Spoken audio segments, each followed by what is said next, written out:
My name is Elizabeth Murphy, and this is my diversity presentation. The objective. The purpose of this PowerPoint is to educate about cultural awareness and diversity and bring awareness about different factors of family's life that can affect interventions for a child with ASD.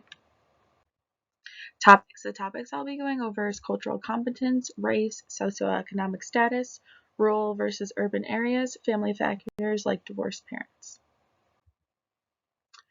What is cultural competence? According to the textbook, cultural competence is defined as the knowledge and skill needed to know and address language and culture.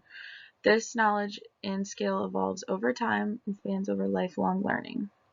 Cultural competence is extremely important in a workplace environment, being able to be aware of other people's beliefs and cultures. This helps you understand different behaviors better and why people believe in certain thoughts and ways in life.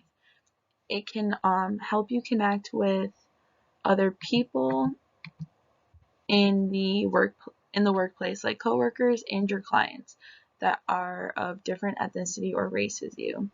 As a therapist and future BCBA, knowing the different cultures and backgrounds of your client can help create different interventions that can be beneficial to their life.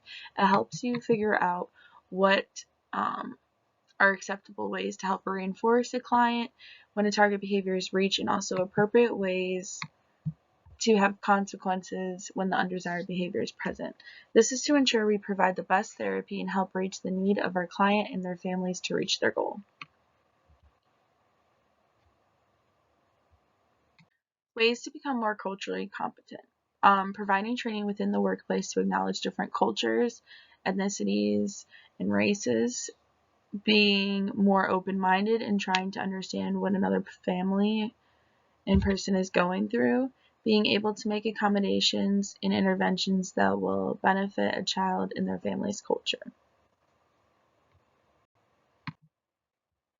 Race and autism. There are many factors in the diagnostic rates for children of different races. In 2022, the rate of diagnosis for autism was 4% Asian Pacific Islanders, 18% Black, 21% Hispanic, and 56% white.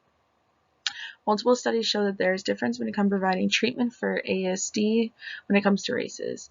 In the study above by FOM, these were the diagnostic rates for children being diagnosed in the year of 2022.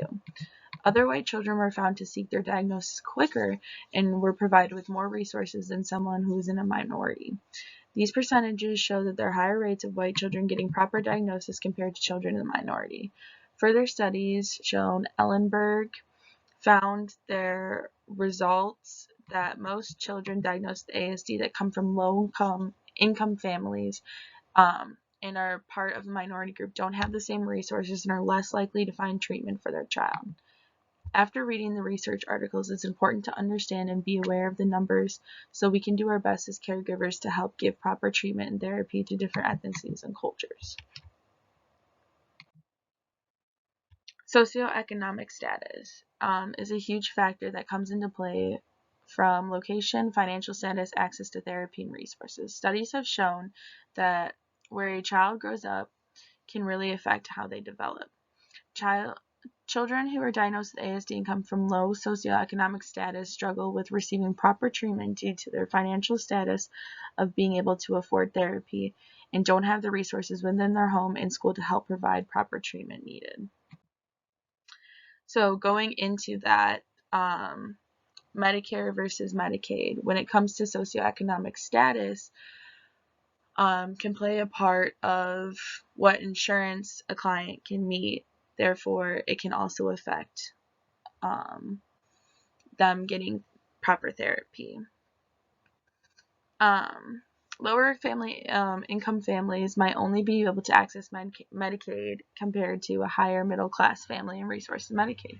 Studies have shown that the difference between the two can affect the quality of therapy, the access of speech therapists, and making difference in their financial status of how much therapy costs. When thinking about providing therapy for a child with ASD, there's some socioeconomic considerations to take in place. Therapy can be a financial burden for some families. So when looking into ABA clinics, There are some restrictions that can happen in the type of insurance in order to perform for the families. A study by Benavides broke down the eligibility of Medicare and Medicaid insurances families with ASD. White adults were in the 49.87% were full dual eligible both for Medicare and Medicaid. Only 37.53% of Black, 34.65% of Asian Pacific Islanders, and 35.94% of Hispanic beneficiaries were full dual eligible for Medicare and Medicaid, with mostly eligible for state-funded Medicaid. And this can affect how much they would have to pay for therapy when it comes to ABA clinics accepting Medicare and Medicaid.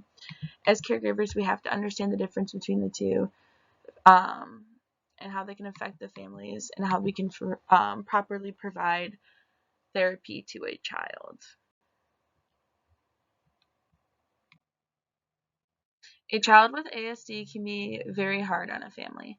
There's a lot of different factors that come into play that can affect a child's development. After researching how different factors can affect family stress, a study by Zhao states that 72% and 80% of mothers who have a child with ASD have been diagnosed with extreme stress and anxiety and depression. These factors can come into play about having to rely a lot on family members' help and always having to be the provider in the family for that child, and not having a lot of free time to themselves. Having to cope with different behaviors at home can be very physically and mentally straining for a family.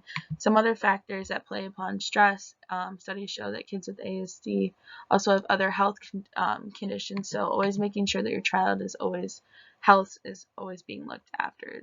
All of these factors can put a lot of stress on a family. To continue with family factors, having divorced parents can be hard for any family dynamic, but also having a child with autism can add just the extra stress to a family. Going through research, it shows approximately 36% of children diagnosed with ASD have divorced parents. The research article states that the families that were interviewed during the study, participant, they did not get divorced because of having a child with ASD. But there are some extra challenges families can face. Trying to keep a rigid schedule in your house for a child can be hard when they're going from house to house. It can change, and interruptions to schedules can cause some behaviors that can be difficult to manage. Also, having a change in health insurance can cause a financial burden to families going through a divorce and receiving different insurances that could affect the copay and payment for therapy.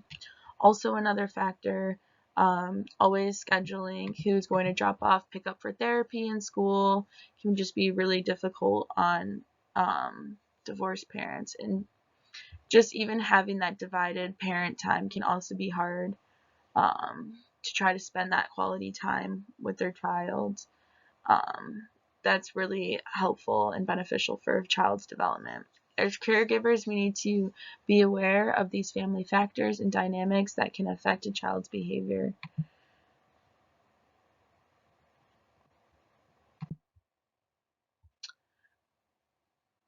When it comes to looking for support in your community, factors of where you live can be really affected. Urban city areas give more opportunities for children and adults to have support like ABA therapy, speech, OT, and more school programs in smaller proximity. Rural areas are more difficult because they don't always have support staff due to smaller population. It can be hard for families that live in rural areas to find transportation for their children to receive services. Researchers have found that 83.4% of children in urban areas receive services after diagnosis, and 30.3% do in rural areas. Some factors that we mentioned in research article that were mentioned in the research article is that rural areas In most families that have children with autism, they'll have multiple children compared to urban areas, which can make it more difficult for parents to take their child to appointments and therapy. And even just being in an urban area, they have more buildings, opportunities to find services in a closer proximity for therapy, doctor's offices. They have all of those resources right there, and which makes it more difficult for urban or for rural. Which makes it more difficult for rural areas is that it has such a larger proximity with a smaller population, and they don't have all of those resources. School districts in urban cities usually provide more resources in schools. They have more access to multiple paraprofessionals, teachers, just being located in a more populated area. School districts in rural cities do not have larger population, making it less likely to have multiple teachers, paraprofessionals in the classroom. Also likely to have speech therapists and access to multiple professionals within the field to help provide services for children with ASD.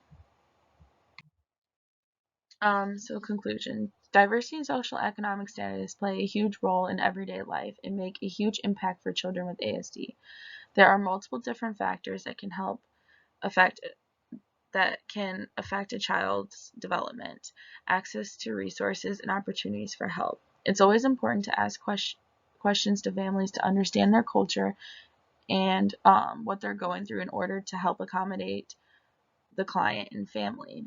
Keeping up to date on trainings and programs to learn more about cultural competence and always having the staff trained to keep everyone aware to become more open to learn about diversity.